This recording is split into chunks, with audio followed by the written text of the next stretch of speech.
Ceci est une histoire qui s'est déroulée pendant plus de 1000 ans. Une histoire sur un ancien château qui a résisté à l'épreuve du temps.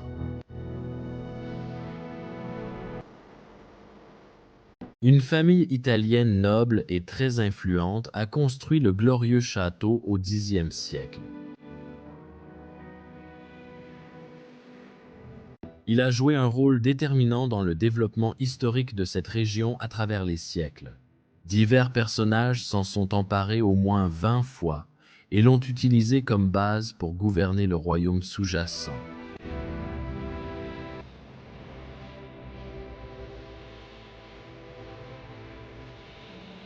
À chaque prise, les propriétaires suivants remodelaient et reconstruisaient le château selon leur goût.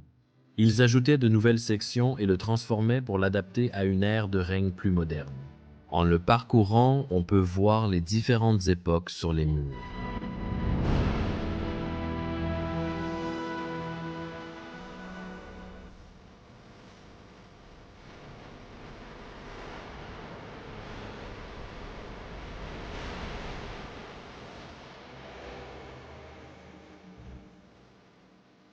Une dernière prise de contrôle a eu lieu en 1711 lorsque la famille Limolino s'est emparée du château.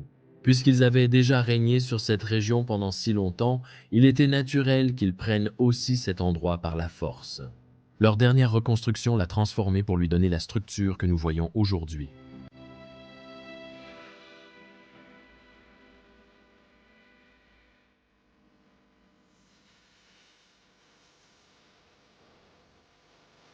De plus, ils ont développé une activité viticole dans et autour du château, produisant des vins de classe mondiale pendant des siècles.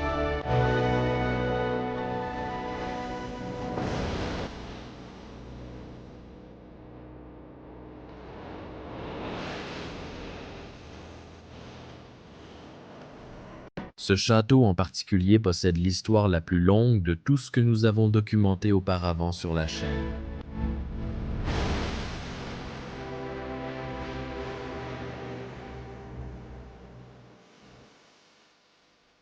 Tout au long du documentaire, nous approfondirons son histoire et ses caractéristiques architecturales.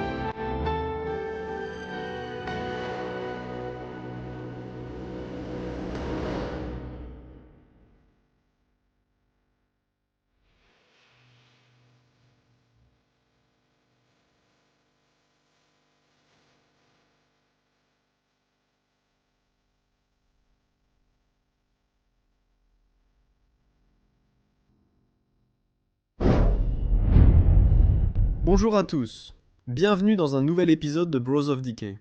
Je suis Leslie, et aujourd'hui, je vous présente un autre château d'Italie.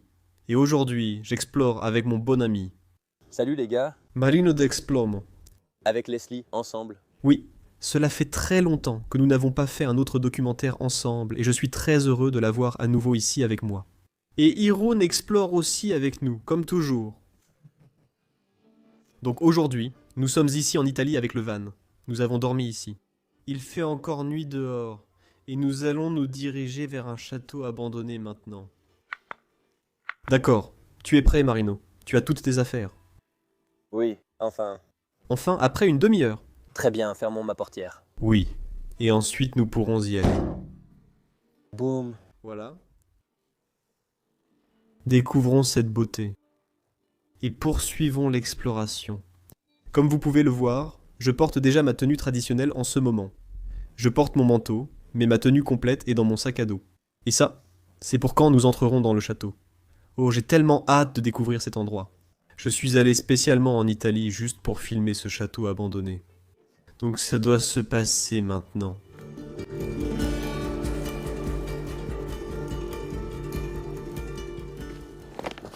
Tout le mur s'effondre de ce côté. Attention! Ça va? Je vais bien. Allons-y. Nous sommes maintenant sur la principale. Nous sommes sur l'allée principale du château. C'était autrefois la route principale où les propriétaires du château arrivaient, d'abord avec leurs calèches, puis plus tard avec leurs voitures.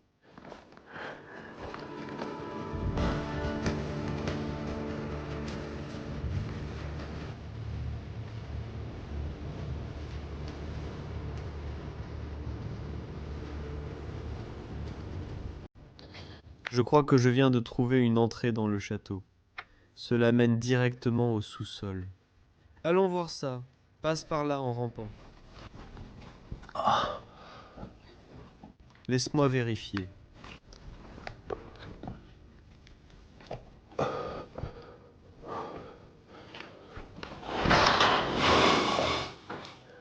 Oups. Ouais, d'accord. Je viens juste de trouver une entrée dans le château. C'est assez difficile comme vous pouvez le voir, mais ça va nous mener à l'intérieur de cet endroit immense. Oh, ça a l'air drôle. Est-ce que je peux te donner le briquet, Marino? D'accord. Maintenant c'est mon tour. Parce que j'ai encore ma tenue sur moi. Je crois que j'irai les pieds devant.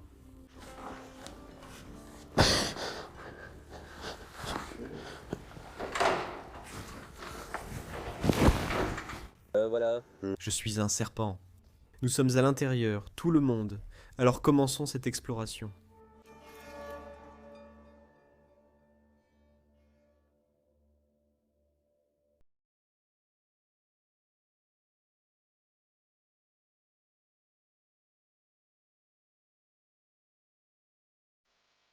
En tant que dernier descendant de la famille Limonino à avoir vécu ici, Carlos a hérité de toute la richesse que sa famille a accumulée au fil des années. Il a rencontré sa charmante épouse Béatrice très tôt et ils se sont mariés, construisant une belle vie ensemble. Au cours de leur vie, ils ont développé l'entreprise que leurs ancêtres avaient fondée pour eux et l'ont fait grandir bien au-delà de ce qu'ils auraient pu imaginer.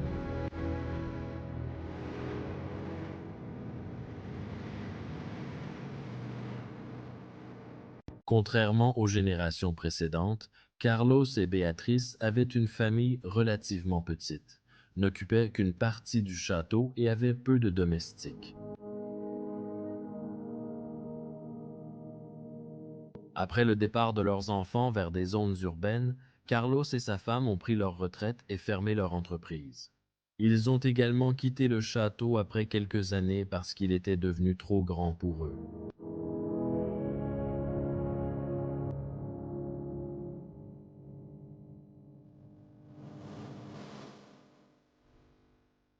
C'était il y a presque 4 décennies. Pendant un certain temps, ils ont gardé la maison en parfait état. Cependant, après la mort de leurs parents, les enfants ont perdu tout intérêt pour ce chef-d'œuvre et ont laissé tout se détériorer avec le temps.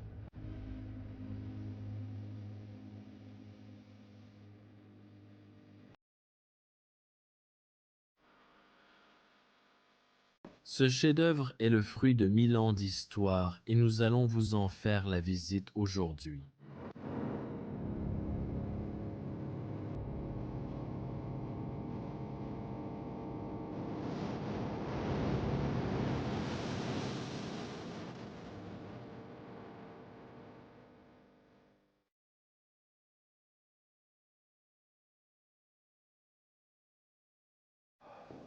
J'ai vraiment hâte de découvrir celui-ci. J'ai fait faire ma toute nouvelle tenue sur mesure, et c'est littéralement une tenue du XVIIIe siècle. Donc vous pouvez voir comment ces gens s'habillaient, comment ils vivaient dans un château comme celui-ci, et faisons en sorte que cette visite soit mémorable. En parcourant ce château, nous allons passer de pièce en pièce, et vous montrer chaque détail que ce lieu a à offrir. Et nous allons commencer ici, dans la salle à manger. Ceci est un château italien. Donc la première chose importante que nous allons regarder, c'est de regarder les plafonds de cette salle à manger. Regardez les magnifiques plafonds qu'ils ont installés. Cela a été réalisé par un artiste italien célèbre en 1860. Mais malheureusement, je ne peux pas vous donner le nom parce que je ne veux pas révéler l'emplacement de ce château. Ce qui ressemble d'abord à des corniches et à des statues n'est en réalité qu'une œuvre d'art en 3 dimensions, qui a été réalisée sur les murs en 1860. Malheureusement, on peut déjà voir quelques fissures se former là-bas au plafond. Ça se fissure et ça tombe en morceaux. Cela ne devrait pas arriver à un château comme celui-ci. Je ne comprends pas pourquoi. Mais cet endroit ne figure pas sur la liste du patrimoine de l'UNESCO. À mon avis, il devrait y être. Il a tellement d'histoire. À un moment donné, en 1491, un homme dont je ne vais pas citer le nom a été empoisonné dans cet endroit. Et le duc de l'époque a pris le contrôle du château et y a vécu pendant 200 ans sans jamais être puni. C'est le genre d'histoire que l'on contemple en ce lieu. Regardez ce magnifique lustre en cuivre qui est suspendu ici, juste au-dessus de la table, accroché au plafond. Parmi ces deux anges que nous voyons là-bas. Et voici la table à manger où l'ancienne famille, le propriétaire, l'ancien propriétaire, Monsieur Carlos, avait l'habitude d'y dîner avec sa famille. J'essaye toujours d'imaginer à quoi cela devait ressembler. Ces personnes assises ici autour de la table, profitant d'un bon dîner, savourant la vie. Waouh! Quel endroit!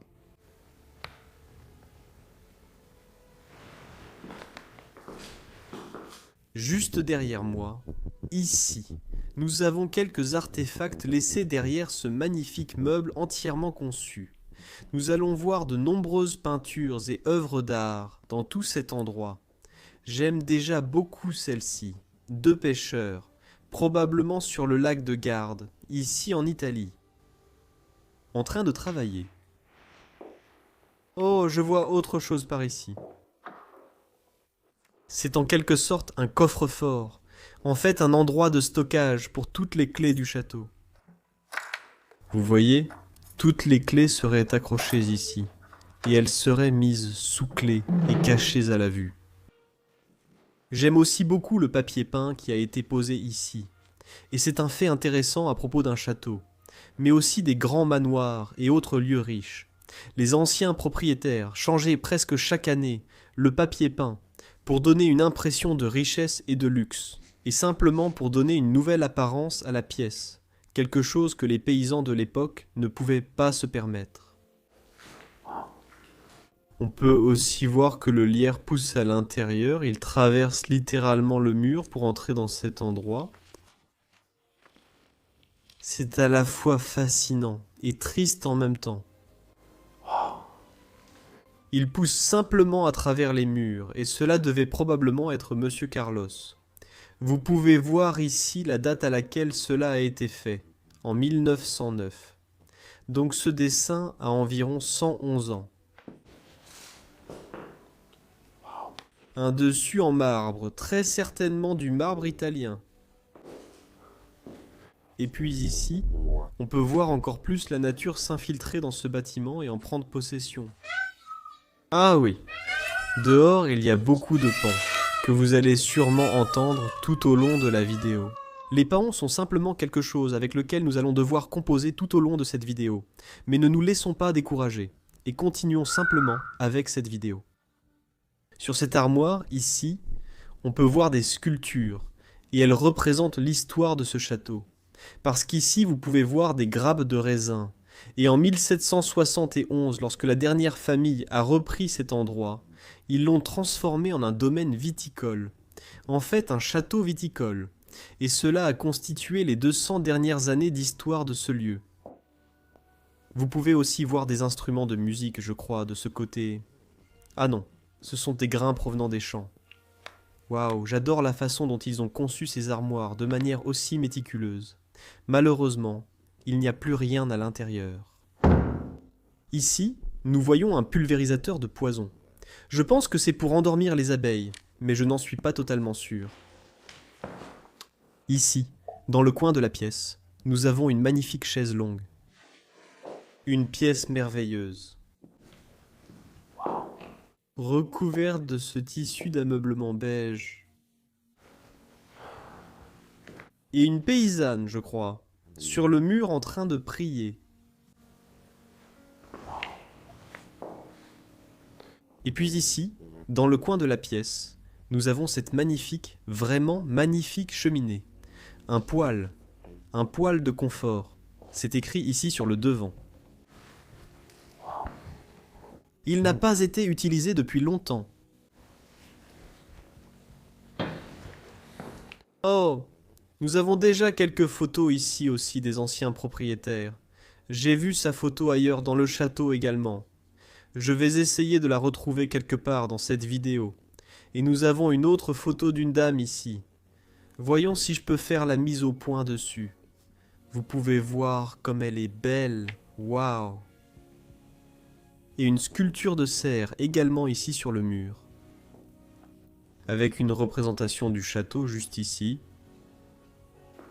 C'est tout simplement magnifique. Et regardez aussi ce superbe cadran d'horloge que nous avons ici, avec des sculptures tout autour. Chaque chiffre est sculpté et plaqué or. D'accord. Je pense que j'ai passé assez de temps à vous montrer cette pièce. Allons maintenant plus loin dans cet endroit. Ouvrons cette belle porte. Certaines pièces peuvent être dans un état un peu plus mauvais. Peut-être un peu sans dessus-dessous, comme celle-ci. C'était probablement une chambre, très certainement celle d'un enfant. Mais je n'en suis pas totalement sûr. On peut voir des poupées et des jouets ici. Oui, on peut supposer sans risque que c'était bien une chambre d'enfant. Et regardez où ces enfants dormaient, sous ces magnifiques tableaux.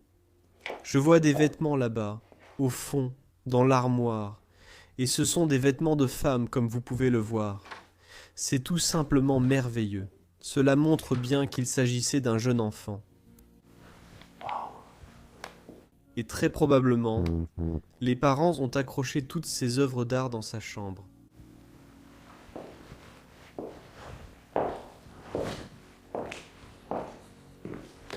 Quelques inscriptions, quelques écrits. Ici, il y a encore des photos. Encore d'anciennes photos du château. Ici, on peut le voir de loin. Waouh, c'est vraiment magnifique. Ce sont des cartes postales du château. Télécopieur. Donc il a aussi été utilisé à une époque plus récente. Et on voit que le château est très ancien. Parce que tout, comme l'électricité, a été ajouté plus tard. On peut voir les câbles qui courent autour du cadre de la porte. L'électricité ne fonctionne plus. Mais tout a été ajouté après coup. Ah oui, ici. On voit la dame que nous venons de voir sur la photo, je crois. Waouh, elle a l'air fabuleuse. Encore une autre œuvre d'art ici sur le mur. D'accord. La salle de toilette que je ne vais pas vous montrer en détail, puis on va dans cette pièce ici au bout, et c'était une autre chambre comme vous pouvez le voir. Waouh, ça attire tout de suite mon attention. Regardez ces statues, ces sculptures de bébés faites sur le cadre du lit, c'est juste incroyable. Et il y en a même ici, au-dessus de l'armoire.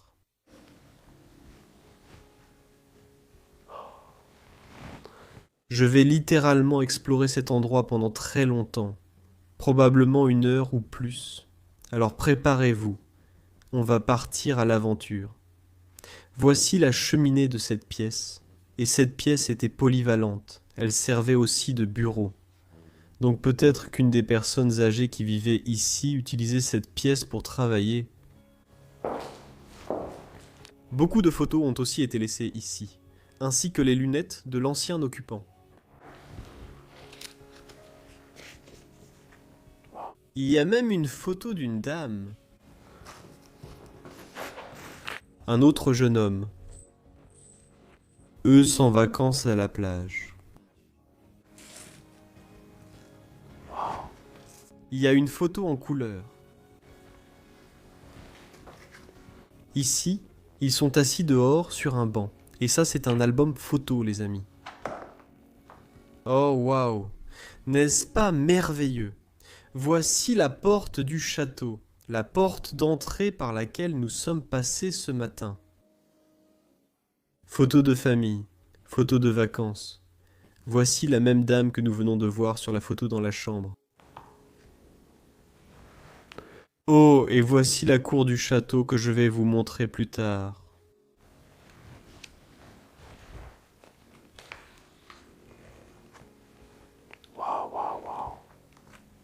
Fascinant. Ah, c'est la photo que nous venons de voir. La photo de la dame.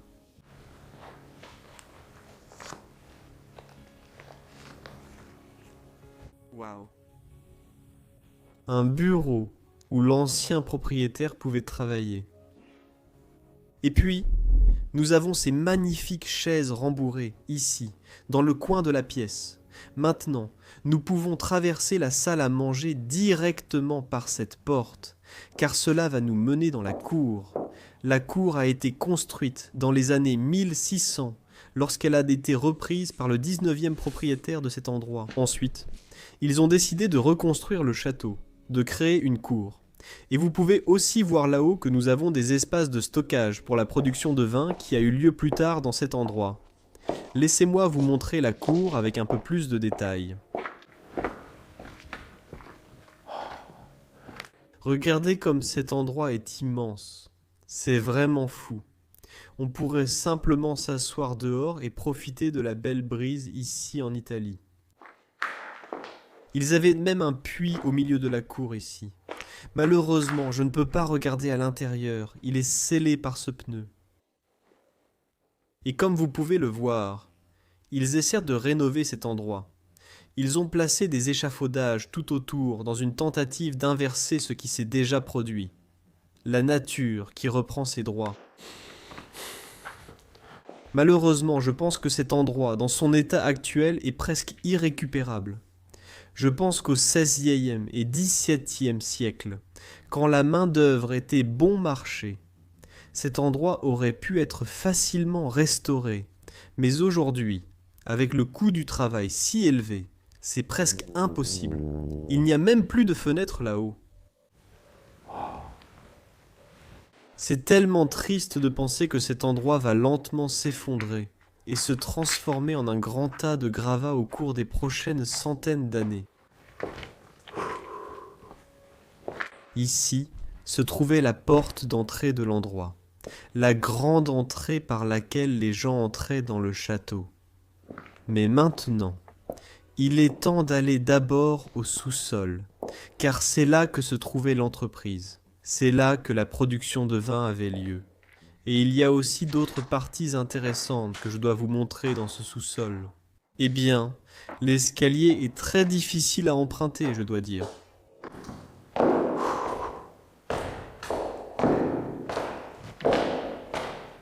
D'accord.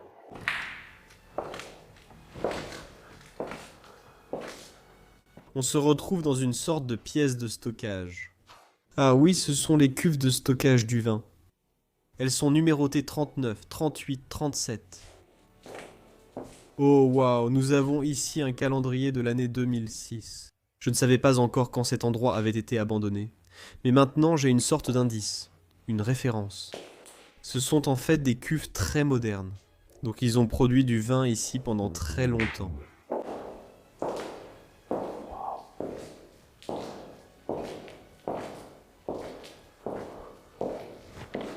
Regarde ça.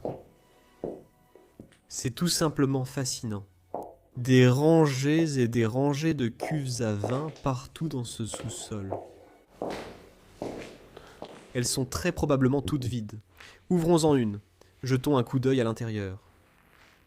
Il n'y a plus rien là-dedans.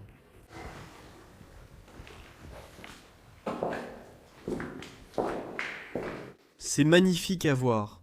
Tout le matériel qui servait à produire le vin est encore ici. Tous les tuyaux, toutes les bonbonnes, les lampes, les câbles. Ils ont tout laissé derrière eux. Privato. Privé, c'est écrit. Alors, je vais aller voir à l'intérieur.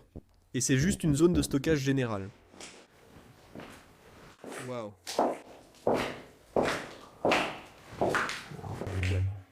Il n'y a plus rien maintenant. Quel endroit?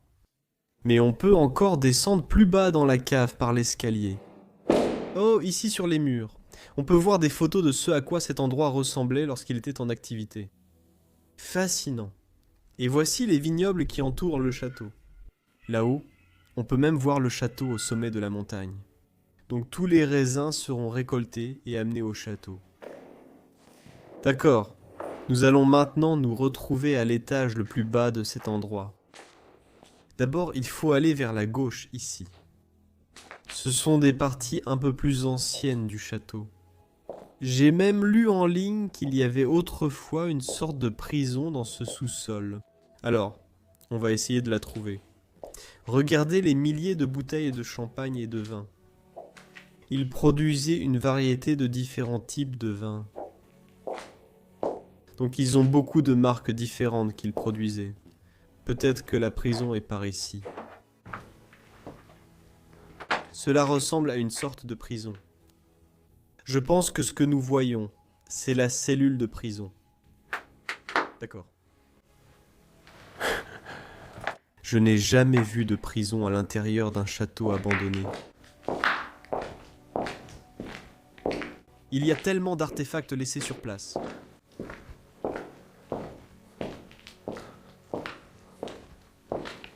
Donc, sûrement quelques bouteilles de vin pleines. Oui, elles contiennent encore du vin. Waouh. Des centaines de bouteilles de vin invendues. Autrefois, les boîtes en carton entouraient celles-ci, mais au fil des années, elles se sont détériorées. Celles-ci n'ont même pas encore été étiquetées. Elles sont complètement remplies de vin. En fait, j'aurais adoré goûter l'un de ces vins. Mais malheureusement, comme le dit mon cœur d'explorateur, il ne faut jamais prendre quoi que ce soit dans un endroit abandonné. Petite cavité dans le mur.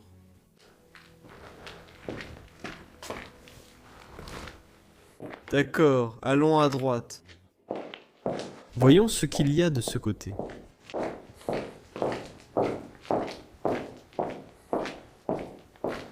Comme vous pouvez le voir, l'électricité fonctionne toujours dans cet endroit. Il y a même encore du courant. Vous pouvez voir les deux lumières ici. Mais sur ce panneau, tout est éteint. Vous pouvez voir les toiles d'araignée juste à côté. Et ici, nous avons une autre partie de la zone de stockage pour tous les vins. Remontons l'escalier. Filmions le reste de cet endroit. Les gars, regardez cette vieille maison incroyable qu'on a trouvée dans les bois. Regardez toute cette poussière.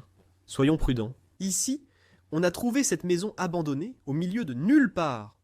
Regardez, ça doit être l'ancien propriétaire de la maison. Qu'est-ce qu'il y a dans cette boîte en bois? Oh mon Dieu, mec, je n'arrive pas à y croire. Quoi? Il y a beaucoup d'argent ici. On ferait mieux de laisser ça ici. Hé, qu'est-ce que tu fais dans ma maison? Désolé, monsieur. On croyait que c'était abandonné, on explore souvent ce type de maison, et on a remarqué cette grosse somme d'argent ici. Oui, mon garçon, ce sont mes économies de toute une vie. Vous auriez gagné plus en investissant sur Mintos qu'en gardant l'argent ici. Non, merci, je ne veux pas investir car je ne veux pas prendre de risques. Avec Mintos, vous investissez dans des prêts, et vous obtenez un revenu passif sans être affecté par les fluctuations du marché boursier. Tout est simple et prévisible. Le rendement attendu est fixé à l'avance, et les paiements arrivent chaque jour comme un cycle de moteur régulier. Vous choisissez le rendement, le risque, la durée, tout est sous votre contrôle. Vous avez même des portefeuilles automatisés, donc vous n'avez pas à tout surveiller en permanence. Le rendement moyen des prêts est de près de 11%. Hein? Ça a l'air plutôt bien. Mintos opère depuis 2014 avec plus de 600 000 utilisateurs et est réglementé dans l'UE sous MiFID. Et comme vous passez par notre chaîne, vous bénéficierez d'un bonus exclusif allant jusqu'à 350 € lorsque vous investissez 500 € ou plus. Ça a l'air fantastique, mon fils. Je veux en parler à ma famille.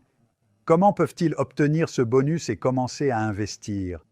Eux et tous les spectateurs peuvent cliquer sur le lien dans la description ou scanner le code QR pour l'obtenir. Je vais le faire tout de suite. Que Dieu te bénisse, mon fils.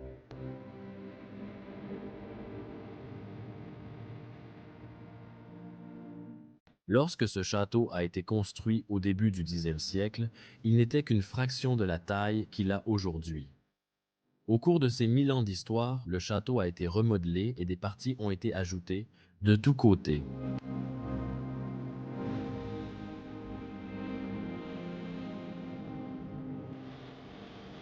On pense qu'il a été remodelé au moins 15 fois. Un magnifique exemple d'architecture médiévale. Le bâtiment s'élève sur 5 niveaux autour de la cour centrale. Ses hauts murs protégeaient des attaques extérieures tout en maintenant une vie agréable à l'intérieur.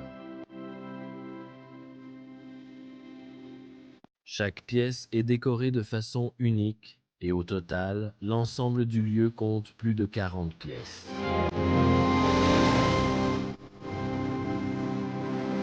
Le château est un véritable chef-d'œuvre de l'architecture et du design italien.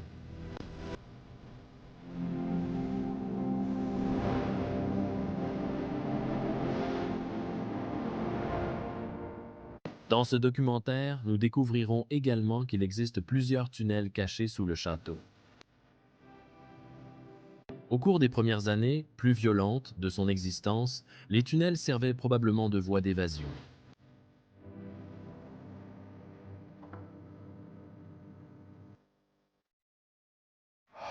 Je viens juste de sortir de la cave, de retourner dans la cour, et j'ai littéralement senti l'odeur de la pluie. C'est une odeur tellement agréable. Et c'est quelque chose de très rare en Italie parce qu'il ne pleut pas beaucoup ici. Waouh, la pluie qui goutte sur les plantes ici, cette odeur.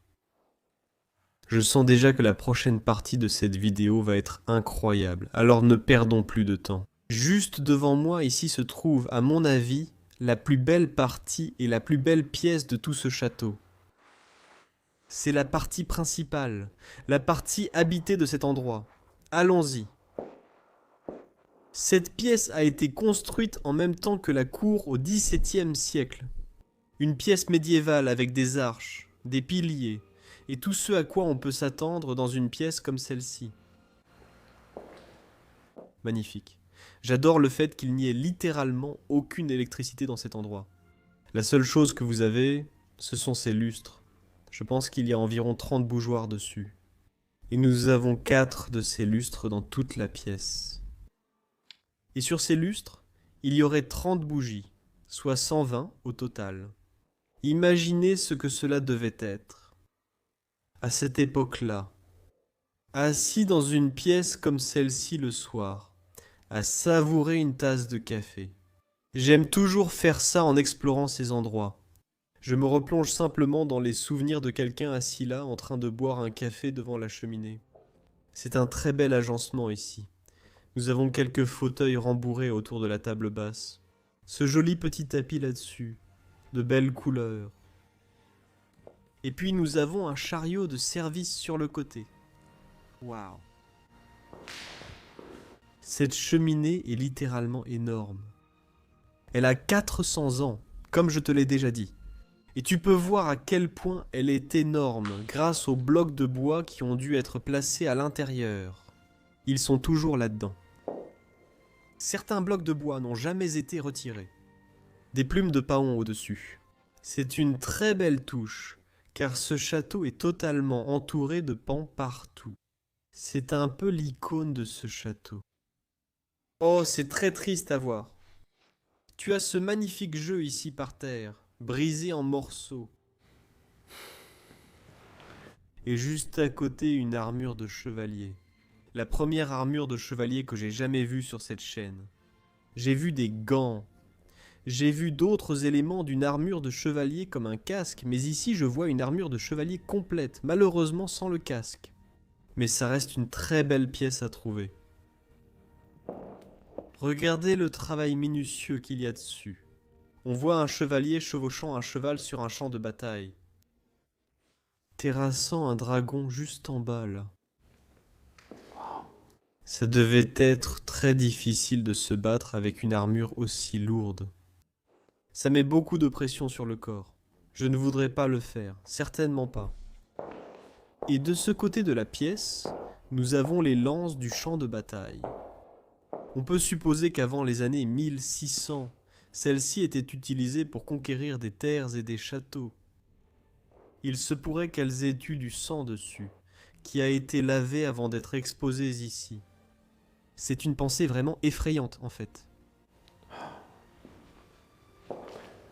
Et sur ce mur, on peut voir tous les diplômes que les anciens propriétaires de cet endroit ont obtenus au cours de leur vie. C'est fascinant à voir. Vous pouvez voir que ceci est un diplôme de doctorat de Giorgio. Je ne vais pas m'approcher trop près de celui-ci parce qu'on peut très facilement retrouver l'emplacement grâce à ce document. Magnifique. Même une bouteille de vin rosé laissée ici.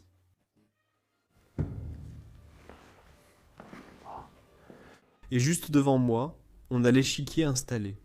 Donc, les propriétaires de cet endroit jouaient aux échecs le soir autour de cette table d'échecs. Il y a même une bougie dessus qu'ils pouvaient transporter. J'adore ces coffres rembourrés que nous avons autour.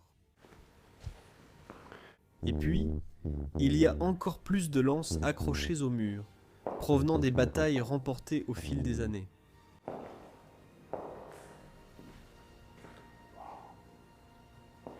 C'est une pièce vraiment immense. Waouh, les plafonds font au moins 4 ou 5 mètres de haut. 4 piliers au milieu. Excusez-moi, 3 piliers. C'est l'une des plus grandes pièces dans laquelle je sois jamais entré à l'intérieur d'un château. Fascinant. Mais cet endroit a plus de 1000 ans d'histoire. Et ici, nous pouvons voir le magnifique jardin de cet endroit. À l'époque, c'étaient des vignobles, mais plus tard, ils ont été transformés. La nature a repris ses droits. Quelle belle vue! Waouh! Et ici, sur le mur, nous avons une épée ancienne. Celle-ci n'a très certainement jamais été utilisée au combat. Elle est tout simplement trop grande. C'est simplement une œuvre d'art. Voyons ce qu'on a d'autre de ce côté. Une carte du château. Oh, nous sommes actuellement dans cette pièce, et il nous reste encore 1, 2, 3, 4, 5, 6, 7 pièces à explorer avant d'avoir terminé avec les étages du bas. C'est pour dire à quel point ce château est grand. Encore quelques décisions à prendre. Un dernier aperçu de cette pièce magnifiquement soignée, puis nous passerons aux autres pièces. Et maintenant, je vous souhaite la bienvenue dans la salle de loisirs de ce château, où l'on jouait à des jeux, où l'on buvait du cognac et où ces personnes passaient simplement du bon temps. On peut aussi appeler cela une man cave. C'est vraiment une pièce magnifique, les amis. Et juste devant moi, il y a de loin la plus grande table de billard que j'ai jamais vue. J'en ai vu une autre dans un château abandonné, presque aussi grande. Je mettrai le lien dans les annotations. Mais celle-ci est vraiment immense. Et pendant des centaines d'années dans le passé, les gens jouaient autour de cette table et passaient du bon temps. On peut littéralement encore les voir là-bas en train de jouer au billard. Waouh! Fascinant. J'adore le bois qui a été utilisé pour construire cette table. Il y a 4 piliers en dessous. Regardons cela de plus près. Waouh! Il y a ici, sur le mur, un joli portrait de l'un des anciens propriétaires. Un Italien typique avec la moustache et une belle œuvre d'art.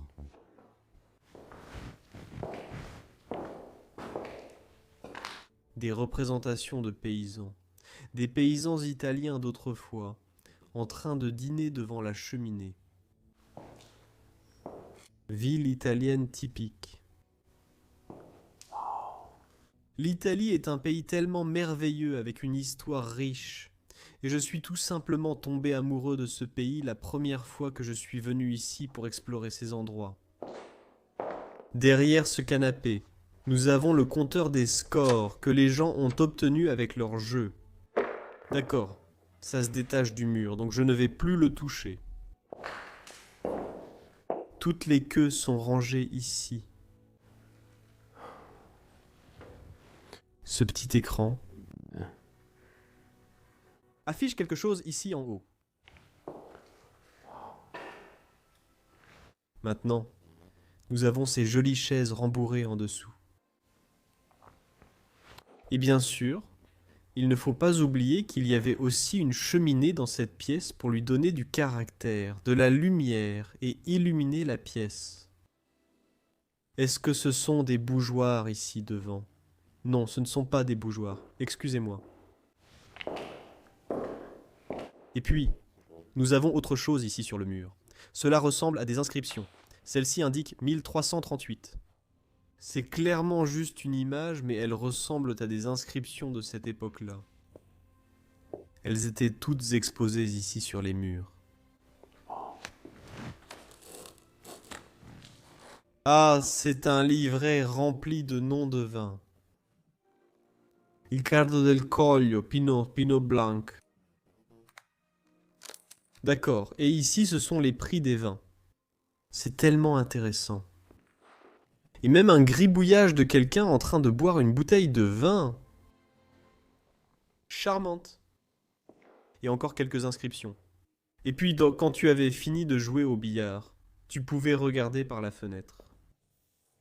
Et ensuite, depuis la salle de loisirs, on passe directement dans la salle à manger suivante, la deuxième salle à manger. Et c'est en fait la salle à manger de tous les jours qu'ils utilisaient le plus probablement. Alors, regardons-la.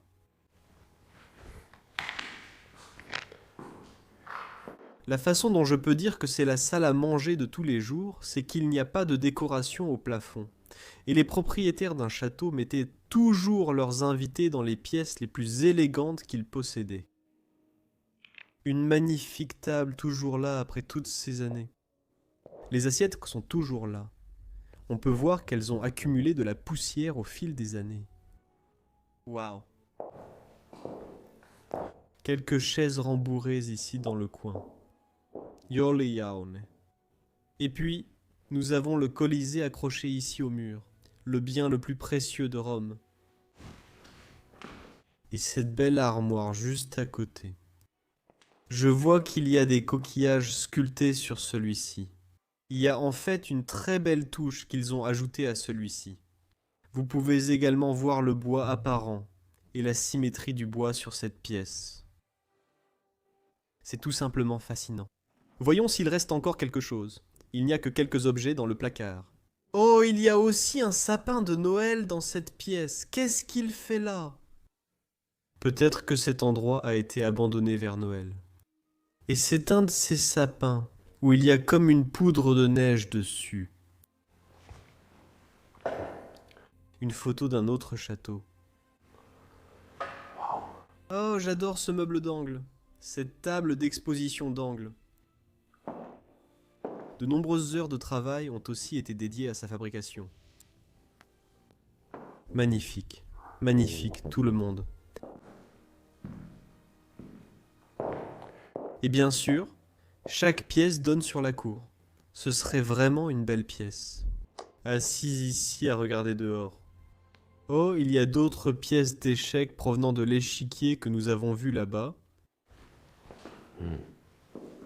D'accord. Et maintenant, vous allez tous être époustouflés. Il est temps de découvrir la prochaine partie du château. Cette superbe salle à manger. Et c'est la troisième salle à manger dans cet endroit. Ils semblent avoir changé de salle à manger très souvent. Peut-être une pour le petit déjeuner. Peut-être une pour le dîner. Peut-être une pour le souper. Qui sait? C'est l'une des plus belles pièces de cet endroit. Et je vais vous montrer pourquoi je l'aime autant. Tout d'abord, ça commence par ce coin. Celui-ci a vraiment du caractère. Un canapé avec un autre plus petit juste à côté, et un poêle dans le coin qui a complètement noirci au fil des années. Mais ce qui attire le plus mon attention dans cette pièce, c'est cette photo que nous avons ici. Ces deux femmes assises ensemble, et un jeune garçon qui joue du violon pour elles. Et c'est une représentation exacte de ce coin. Cette photo a été prise ici.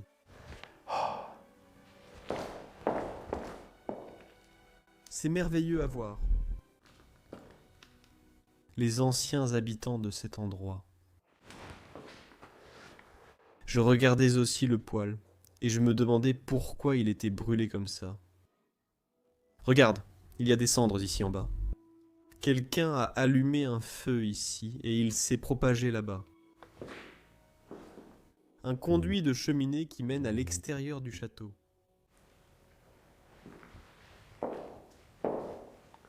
Et puis nous avons cette belle horloge murale.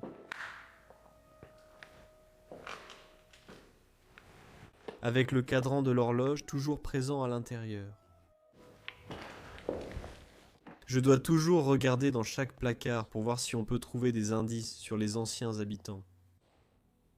Jolie corniche au-dessus de la porte qui mène à l'autre pièce. Et puis, nous avons une collection de coquillages ici sur cette table d'exposition. Ceci vient très probablement d'une très grosse moule. Intéressant.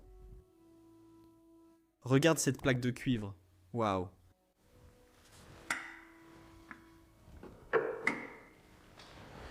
Une très grosse palourde ici en bas. C'est très probablement le château au crépuscule. On peut voir le soleil se coucher à l'arrière-plan. Une magnifique photo de cet endroit. Et puis bien sûr, nous sommes en Italie. Il faut toujours regarder les plafonds dans ces endroits. Vous pouvez voir qu'il y a des milliers d'étoiles représentées au plafond de cette pièce. Tous les clous tout autour. Et ensuite, nous avons la table à manger, juste devant nous ici. Et comme vous pouvez le voir, il y a 6 chaises autour de cette table. Cela en dit long sur la taille de cette famille. Donc, Carlos, le dernier propriétaire de cet endroit, et le chef de la famille Togaïda, dînait ici avec sa femme Lily et ses enfants. J'ai vu un château en Italie, avec une très grande table à manger, et environ 20 chaises. Et dans ce château vivaient beaucoup plus de personnes. Le grand-père vivait là, ainsi que certains proches et des membres de la famille, tous vivaient là. Mais il semble qu'ici, seule une petite famille vivait. Joli miroir là-haut, quelques luminaires, et encore une fois, on voit bien que tout cela a été ajouté plus tard. Les câbles sont visibles. Partout dans le château. Une collection de roches. Il semblait avoir un faible pour les coquillages. Vous pouvez les voir partout dans cet endroit. Un joli meuble avec quelques œuvres d'art au-dessus. Un ange tombé du ciel a atterri ici, sur ce meuble.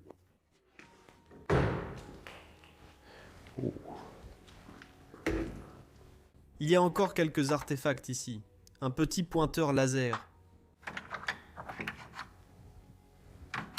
Quelques tampons de cet endroit. Des tampons dateurs. Et il est bloqué sur 1969. Qu'est-ce que j'ai fait ? J'ai senti quelque chose par terre. Remettons-le bien en place. Quelques verres dans lesquels on servait des boissons aux invités de cet endroit. Et ici, nous avons une autre collection de pierres et de coquillages. Waouh! Ce sont des pièces vraiment fascinantes. Elles sont probablement aussi très chères. Je ne m'y connais pas trop dans ce domaine, mais je suppose qu'elles sont très chères.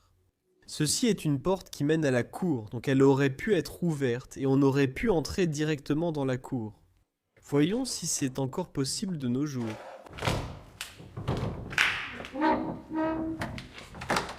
Il semble qu'elle soit verrouillée en ce moment. Pour abaisser ce levier. Non, elle ne veut plus s'ouvrir, malheureusement. Allons plus loin de ce côté de la pièce, où se trouve une autre vitrine, avec juste au-dessus une poupée représentant un enfant. Oh, c'est une poupée en plastique, je croyais qu'elle était en porcelaine. Magnifique vitrine juste en dessous.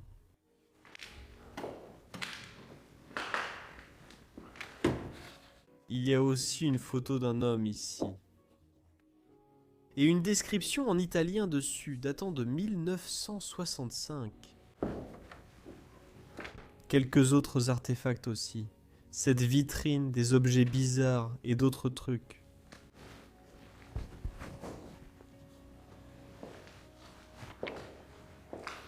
Une belle cheminée ouverte juste à côté ici. De grands motifs de grappes de raisin reviennent partout dans cet endroit. Magnifique.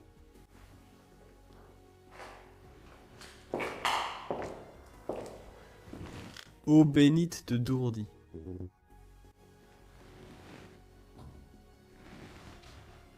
Et une autre horloge murale, ici sur le côté. Oh, et ici, le motif du pan revient. Donc, les pans avaient quelque chose à voir avec ce château. Peut-être qu'ils sont ici depuis tout ce temps. Vous pouvez voir là-haut. On peut aussi voir le motif du pan sur le cadran de l'horloge, sculpté dans le cuivre. Waouh!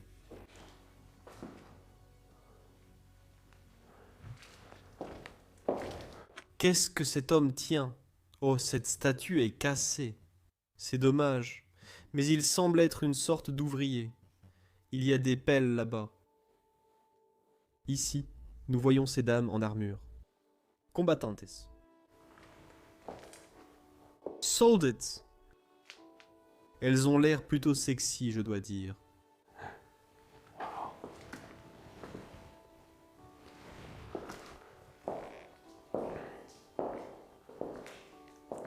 Ça ressemble à une coiffeuse avec un miroir au-dessus. De magnifiques motifs sur le haut. Et ce foyer avait aussi un lien avec la guerre. On peut le voir partout. Il a été impliqué dans la guerre tout au long des 1000 années d'existence de cet endroit. Vous pouvez voir cet homme portant un uniforme militaire. Il semble que ce soit un uniforme de l'armée italienne. Voici une photo plus ancienne d'un soldat. Carlos rencontrant d'autres hommes d'affaires. Un magnifique meuble, plutôt une table d'exposition, pardon, ici aussi. Et cela semble être comme un encastrement dans un mur, avec des branches en bois à l'intérieur. Une sorte d'exposition artistique, avec le canapé en bas. Vous pourriez simplement vous détendre ici le soir et passer un bon moment. Un dernier aperçu de toute cette pièce. Et de loin, l'une des pièces les plus fascinantes de ce grand château. Et cela nous amène à la prochaine partie de ce château. Je suis impatient de vous montrer celle-ci. Entrez. La première chose que je vais vous demander de regarder, c'est le plafond. Encore une fois, je n'arrête pas de regarder les plafonds ici en Italie. Et celui-ci porte aussi les initiales de la famille. Les raisins, la musique et toutes les choses que cette famille représente. Même un signe qui est dans l'étang. Avec un joli lustre suspendu ici, au milieu de la pièce. Ça lui donne du caractère, ça lui donne de la chaleur.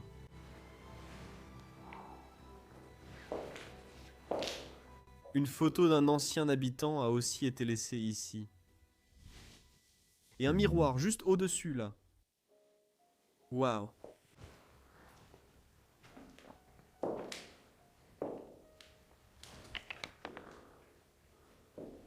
Une œuvre d'art, très probablement réalisée par l'un des habitants de cet endroit. On dirait une œuvre d'art faite maison. Et voici un diplôme datant de 1934. Et c'est même écrit dans ma langue. Aldium dans un Wirdendolsting raconte l'exposition universelle. C'est écrit dessus. Et c'est pour Monsieur la commande Romagno. Waouh. Magnifique. Dans mon propre pays, il a obtenu ce diplôme. Un merveilleux poêle juste à côté. J'adore le carrelage blanc sur le côté. Castelmonte.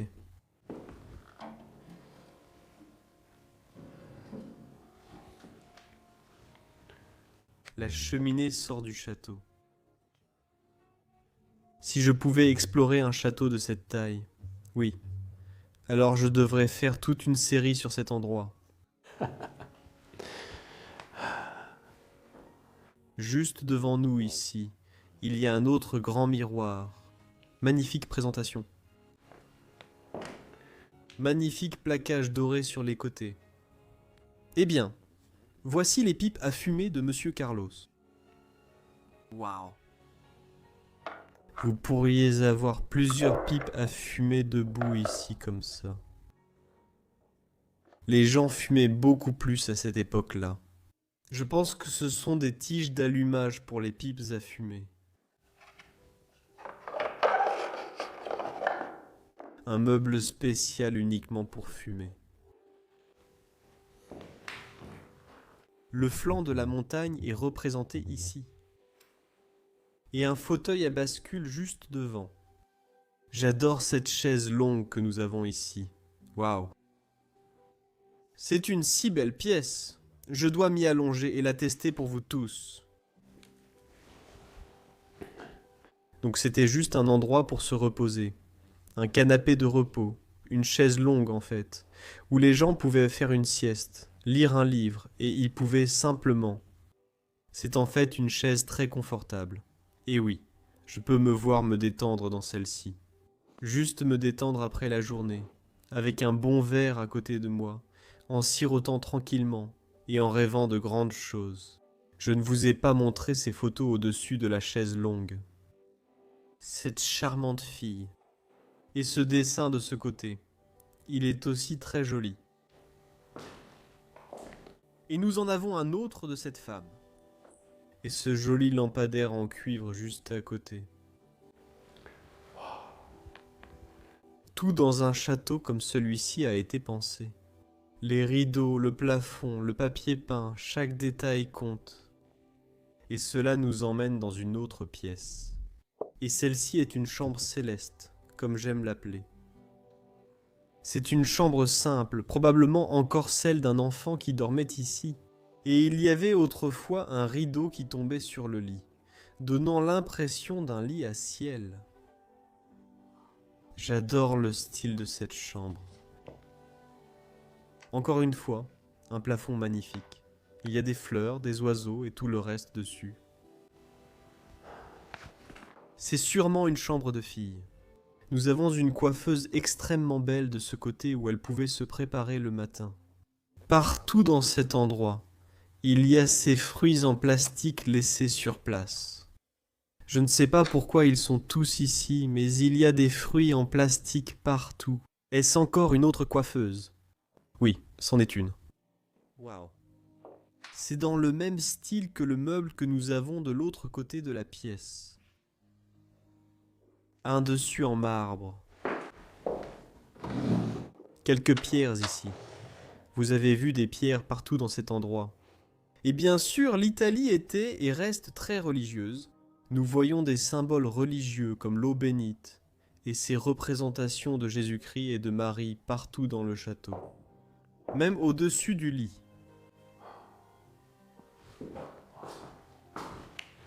Un magnifique lit juste ici devant nous. Toujours fait après toutes ces années. Une sorte de couvre-lit orange doré. Je l'aime vraiment. J'aurais adoré être un enfant, dans une maison comme celle-ci, dans un château comme celui-ci. Ça devait être merveilleux de vivre ici, et d'avoir tout le confort dont on peut rêver. Une autre magnifique coiffeuse avec des sculptures à l'intérieur. Quelques flacons de parfum laissés sur place. Ma greffe eau de toilette de Paris. On peut encore le sentir d'ici. Des chaises rembourrées partout. Waouh. Et cette armoire est aussi vraiment fascinante. La laine de mouton. Le tapis en laine de mouton que nous avons ici. Francesco Rosaspina 1800. C'est écrit sur ce papier.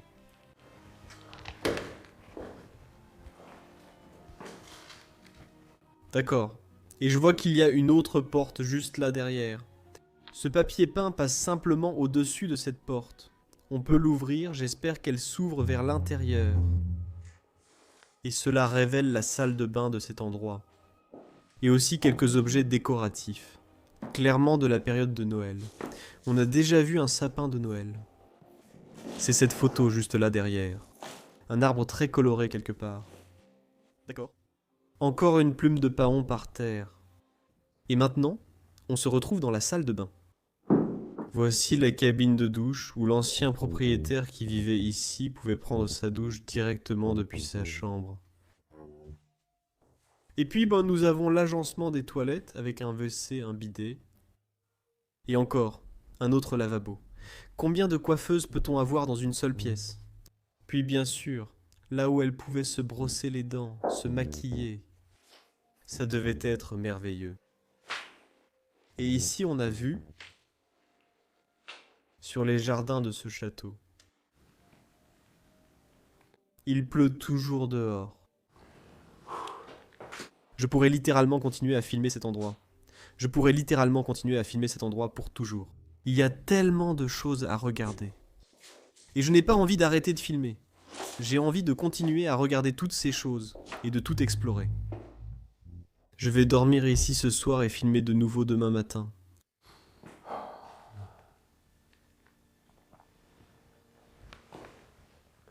Laisse-moi te montrer le plafond une fois de plus, mais cette fois-ci avec plus de détails.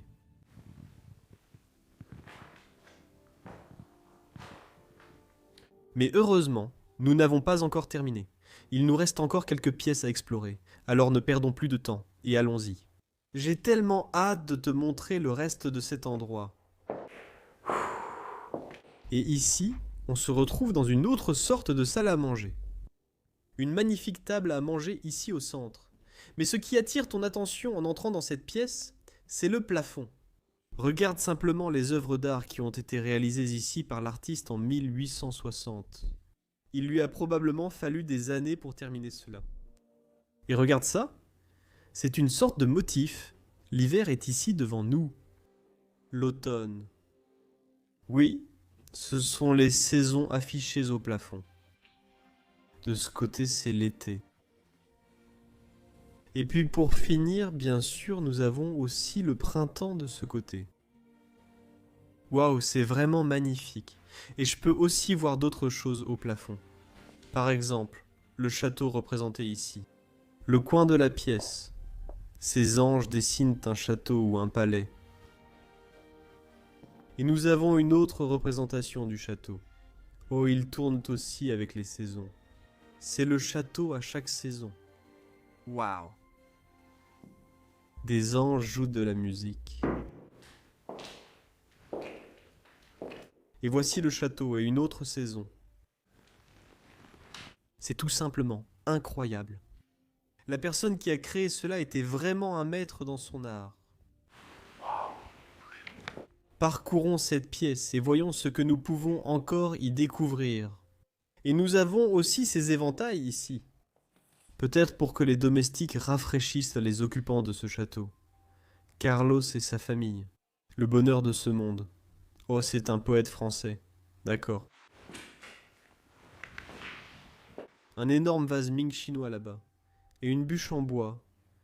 Pourquoi cette bûche en bois est-elle ici? Je n'en ai aucune idée. Malheureusement, cet endroit a également été impliqué durant les guerres. Nous pouvons voir ici 3 soldats italiens, très probablement pendant la Seconde Guerre mondiale, et ils étaient alliés aux nazis. Je ne vais pas les juger. C'est juste une photo. Mais c'est la réalité, les amis. Ces choses-là se produisent aussi dans ces châteaux. Une jolie bougie ici, au-dessus de la cheminée. Waouh! Nous avons la cheminée elle-même. Une magnifique œuvre d'art devant elle.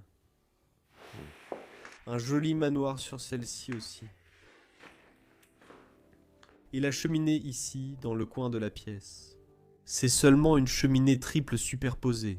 Et comme l'autre, il y a 5 fois 5 conduits de cheminée empilés les uns sur les autres. Elles finissent toutes dans la même cheminée. Un autre diplôme ici aussi. Waouh! Invenzione. Invention. Oh, c'est invention en italien. Mais je ne suis pas sûr de tout lire. Ça date de 1923 et ça vient de Romano. Romano. Peut-être aussi un habitant de cet endroit. Waouh. Encore plus d'œuvres d'art tout en haut ici. Il y a cette photo. Ces 2 enfants avec leurs chevaux. Pourquoi ce cordon est-il ici? Ça n'a pas de but, je pense. C'est incroyable. Et puis nous avons cette armoire. La photo d'un homme à l'intérieur. C'était peut-être Carlos lui-même. Il y a même ce tampon en bas qui l'authentifie. Une autre photo aussi. Et celle-ci. Très intéressant à découvrir. Donc c'était une autre salle à manger ou un autre coin salon pour prendre un verre. Très probablement. La grande bibliothèque. Une grande étagère ici aussi sur la droite. Oh, différents types de nœuds marins sont exposés ici. Et bien sûr, de nombreuses encyclopédies. Livre de l'année 1963. Dictionnaire de 1962. Langue du monde. C'est fou. Refermons ça. Voyons ce que nous avons en bas ici. Encore plus de livres sur différents sujets. La culture italienne. J'aime aussi le design de cette bibliothèque. La chaîne de montagnes des Alpes. Et une dernière fois, ce très beau plafond. Je vais vous montrer ça. Waouh. Ces saisons là-dessus m'ont vraiment époustouflé. C'est une idée géniale à mettre au plafond. Et je crois qu'ici, juste à côté de moi, on a une autre chambre que je dois vous montrer.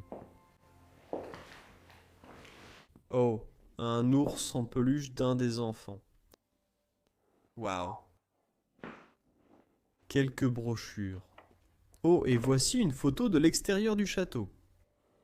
Regarde ça. Regardez ce que j'ai trouvé, tout le monde. C'est absolument incroyable. Voici la salle à manger du château. La salle dans laquelle nous sommes entrés en premier, avec toutes les bougies. Waouh. Ceci est la cour juste au-dessus, là. C'est une découverte fascinante.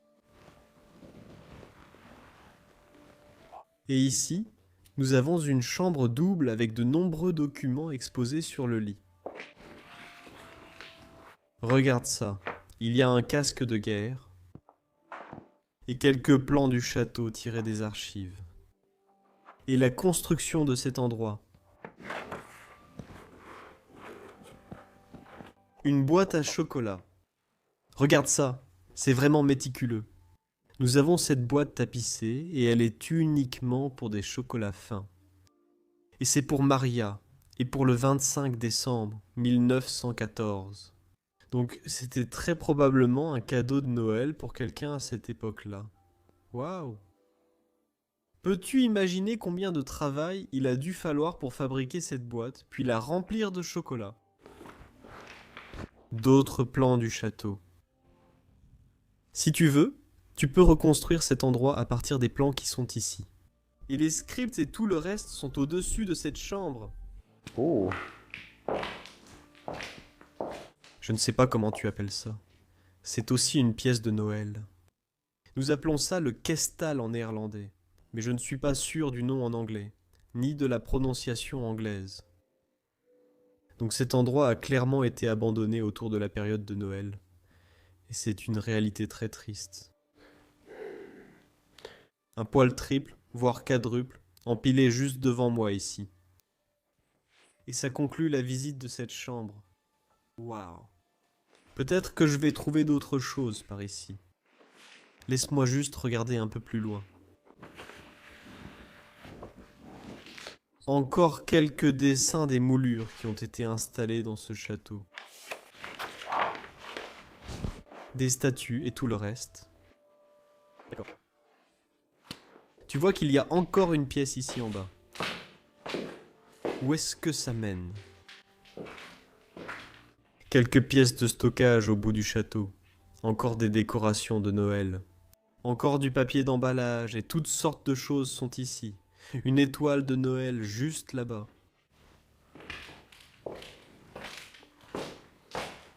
Il nous reste une dernière petite partie de ce château à explorer. C'est ce côté de la cour. Il y a quelques pièces ici et bien sûr nous allons monter dans la tour de cet endroit. Allons-y. Et comme vous pouvez le voir encore une fois, je ne vous ai pas tout montré, la construction se passe ici. Je veux aussi vous montrer un peu plus de cette cour. Le cadran de l'horloge ici est probablement là depuis longtemps. Il est là depuis très longtemps. Et c'est très probablement d'une compagnie de chemin de fer.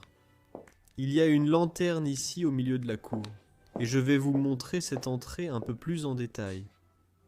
Oh, ils avaient même tout un arbre de ce côté pour accrocher vos vêtements ici dans le hall d'entrée.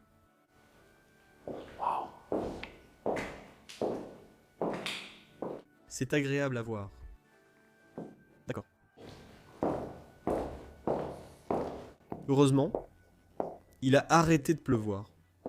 Enfin, je devrais dire malheureusement, parce que j'aimais vraiment ça. Mais bon, on doit sortir bientôt, donc c'est bien qu'il ne pleuve plus. D'accord. On a quelques pièces ici, des zones de stockage générales, le château, peut-être pour les ouvriers.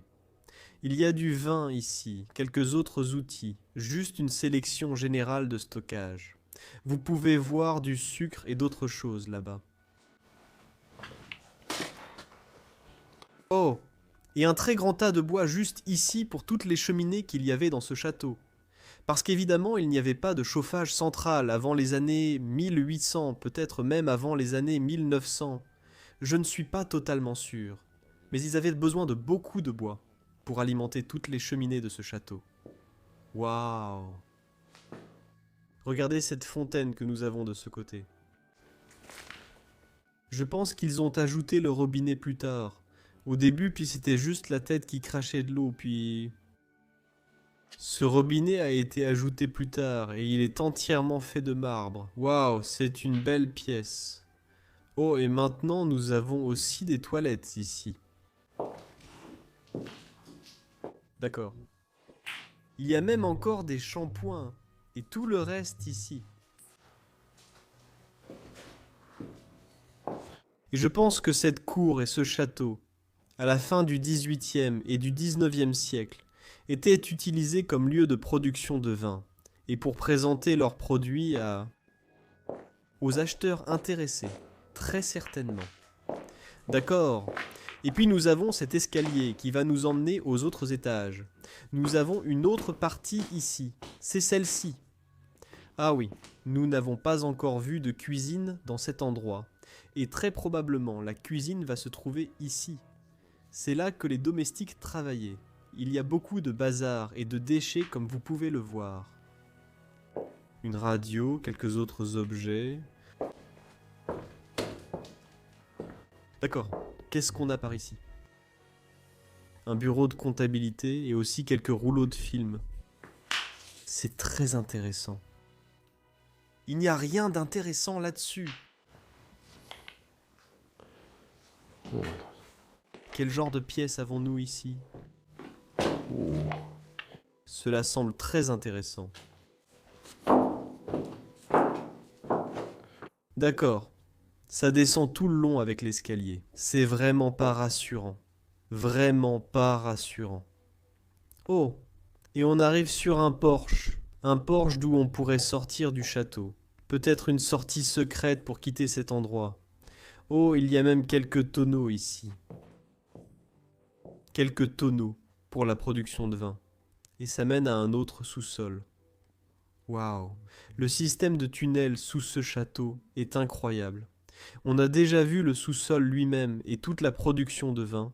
Et puis on a encore ce sous-sol où peut-être les vins les plus chers de ce château étaient stockés. Waouh! Il y a même quelques bouteilles de vin laissées ici, intactes. Et il y a de nombreuses araignées partout sur les murs ici. Heureusement, je n'ai pas peur des araignées, mais il y en a littéralement des centaines. Non, ce ne sont pas des araignées. Oh mon Dieu, elle m'a sauté dessus. Je ne sais pas quel genre d'animaux c'est. Je pense que ce sont des araignées sauteuses. Je le sens. D'accord. Je vais sortir de ce sous-sol, même si je n'ai pas peur des araignées. Elles me font un peu peur, je dois l'avouer.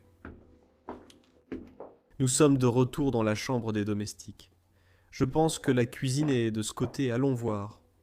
Je vois des réfrigérateurs, d'autres choses. Oh non, ce n'était que la buanderie. En bas, ici, c'est la cuisine. D'abord, regardons cette pièce. Tout le linge est encore là, et même tous les maniets de frigo des endroits où ces gens ont voyagé. New York, Lake Powell, tous aux États-Unis.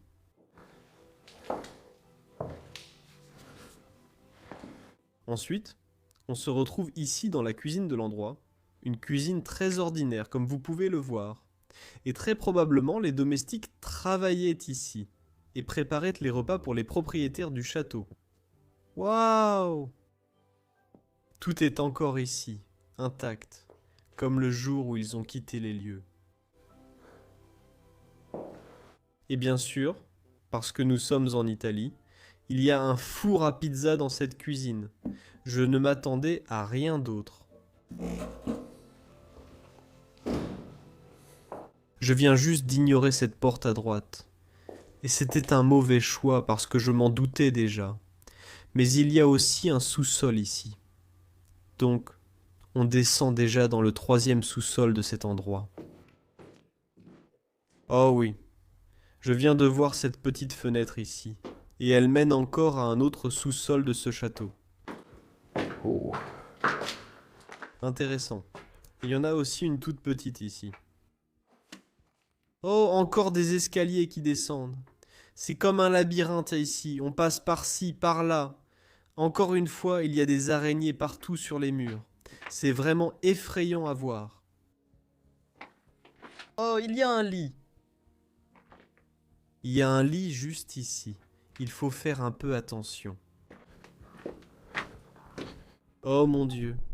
Ça continue encore et encore sous le château. Où est-ce que je vais finir ?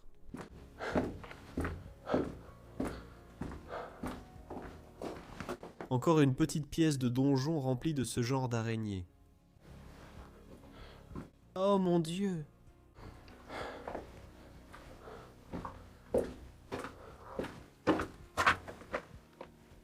Se pourrait-il que cela ait été la prison? Est-ce que je peux l'ouvrir? Si je peux, ça a l'air vraiment rouillé. D'accord. Je ne pensais pas pouvoir le faire. Non, malheureusement, je ne peux pas l'ouvrir, mais waouh, quelle aventure! Oh mon Dieu, il y a un réseau de tunnels sous le château. Très fascinant. Oh mon Dieu, il y a un animal décapité, un écureuil je crois, ici par terre. Je ne vais pas entrer dans les détails. Ça sent vraiment mauvais. Et il y a même encore plus de tunnels en dessous. Ici. Bien sûr, on va aller voir ça. Si on peut, bien sûr. Ça n'a pas été ouvert depuis très longtemps. Oh, ma lampe. C'était un peu effrayant. Ma caméra vient de tomber. Ma lampe. La batterie en est sortie. Je n'avais plus de lumière. J'ai dû ramper comme ça, parce que bien sûr, la cave était ouverte. Essayons de l'ouvrir. Ça n'a pas été ouvert depuis très longtemps. Et ensuite, on va entrer à l'intérieur et voir ce qu'il y a à découvrir. Je suis fou de faire ce genre de choses. Je suis un peu fou. Mais c'est ce que j'aime faire. Très probablement, ça va être une impasse. Non, ce n'est pas le cas. Non, ce n'est pas le cas. Il y a un autre réseau de tunnels sous le château. Waouh. Ah. Malheureusement, c'est juste pour la plomberie. Mais ça aurait pu être autre chose, donc je ne laisse jamais passer une occasion. D'accord, retournons-y. Quelle aventure, tout le monde! Oh, il y a tellement d'animaux ici. Sortons de ce sous-sol, parce que je pense que je pourrais rester ici des jours sans jamais trouver la moindre issue. D'accord, je commence à être fatigué de cette aventure, mais... Allons plus loin. Il s'est remis à pleuvoir. Et maintenant, Il est temps d'aller aux étages supérieurs de cet endroit. Et cela nous mène à ces escaliers ici. Prenons d'abord à gauche. Waouh! C'est un grenier immense qui s'étend sur plus de 10 mètres devant moi. Incroyable.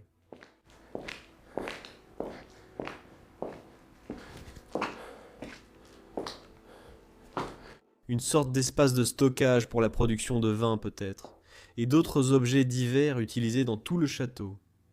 Je vois une porte là-bas.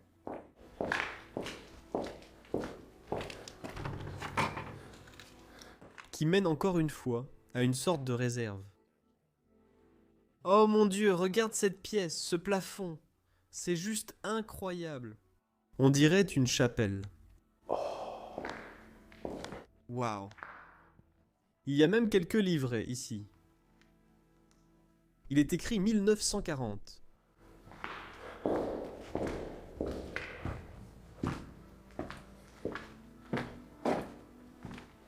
Les dernières pièces sont ici.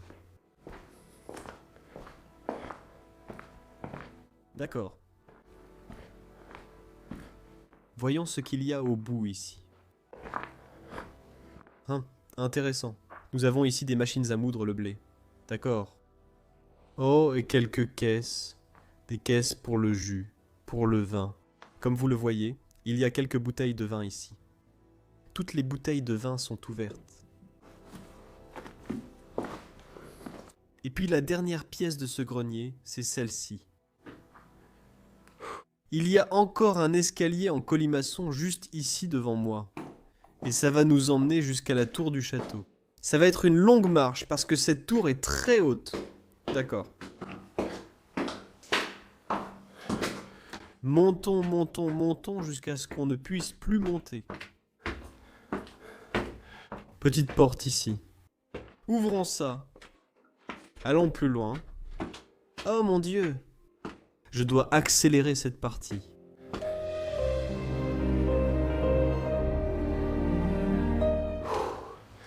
Bon, tout le monde. Nous sommes arrivés au sommet du château. À l'intérieur de la tour. Et malheureusement, il pleut, donc la vue n'est pas aussi belle que d'habitude. Mais laissez-moi vous montrer ce chef-d'œuvre. Waouh. Je trouve que c'est encore vraiment sympa. On peut voir toute la vallée d'ici. Oh, c'est magnifique.